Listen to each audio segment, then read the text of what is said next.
हो पिया काशी चलाया बेकी सावनवा में भोले के चरणवा में ना।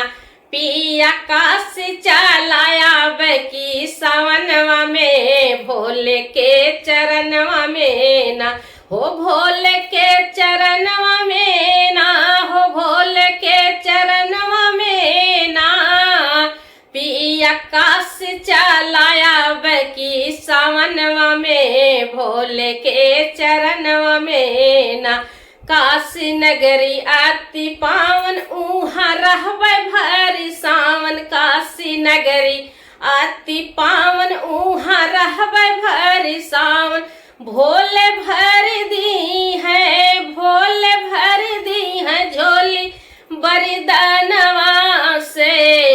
भोले के चरणवा में पिया काशी चलाया बेकी सावनवा में भोले के चरणवा में ना।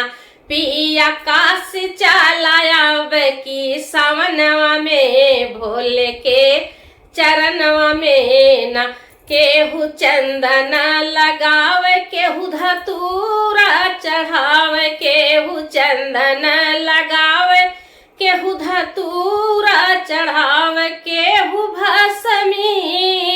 केहू भस्मी लगावेला बदनवा में भोले के चरणवा में ना। पिया काशी चलाया बेकी सावनवा में भोले के चरणवा में ना। पिया काशी चलाया बेकी सावनवा में भोले के चरणवा में ना। हे बाबा द्वारे भीड़ खूब केहू पतिया से पूजे। बाबा द्वारे भीड़ खूब केहू पतिया से पूजे।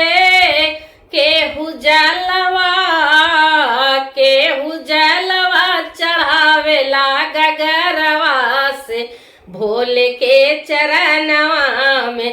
केहू जलवा चढ़ावेला गगरवा से भोले के चरणवा में। पिया काशी चलाया बेकी सावनवा में भोले के चरणवा में ना। पिया काशी चलाया बेकी सावनवा में भोले के चरणवा में ना। मेघ जल बरसाए कृष्ण मुरली बजाए। मेघ जल बरसाए कृष्ण मुरली बजाए। भगतलीन बाटे भोले के भजनवा में भोले के चरणवा में ना। पिया काशी चलाया बेकी सावनवा में भोले के चरणवा में ना। पिया काशी चलाया बेकी सावनवा में भोले के चरणवा में ना।